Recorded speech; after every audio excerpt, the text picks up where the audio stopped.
उन्हाळा चालू झाला आणि असं थंडगार ज्यूस तुम्ही करून पिला नाहीत तर बघा इथं मस्त असं एक छोटंसं खरबूज घेतलेलं आहे. मार्केटमध्ये बऱ्याचशा प्रकारचे खरबूज मिळतात, पण अशा पद्धतीचं जर छोटं खरबूज घेतलं ना तर अगदी ते गोड असतं. तर हे खरबूज जे आहे ते चिरून घेतलं आपण. आता चिरलेलं खरबूज आहे, त्याच्यातल्या बिया काढून घ्यायच्या आणि या खरबुजाचे आपण छोटे छोटे काप करून घ्यायचे, त्याची साल काढून घ्यायची. अशा पद्धतीनं बाकीचे सुद्धा खरबूज चिरून घ्यायचे. तर बघा इथं मी छोटे छोटे खरबूज चिरून घेतलेले आहेत. या पद्धतीनं बाकीचं खरबूज सुद्धा चिरून घेतलेलं आहे. आता या खरबूज चिरलेला आहे ना ते मिक्सरच्या भांड्यामध्ये घातलं आणि त्यामध्ये घातले 3 ते 4 आईस क्यूब, थोडीशी साखर घातली, थोडंसं दूध घातलं, विलायची घाला आवडत असेल तर. हे सगळं साहित्य मिक्सरमधून फिरवून घेतलं.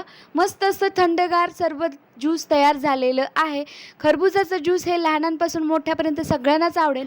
एकदम कडाक्याच्या उन्हाळ्यामध्ये शरीराला थंडावा देणारे हे मस्त असं फटाफट 5 मिनिटात तयार होणार आहे खरबुजाचं ज्यूस तयार झालेलं आहे. रेसिपी कशी वाटली कमेंट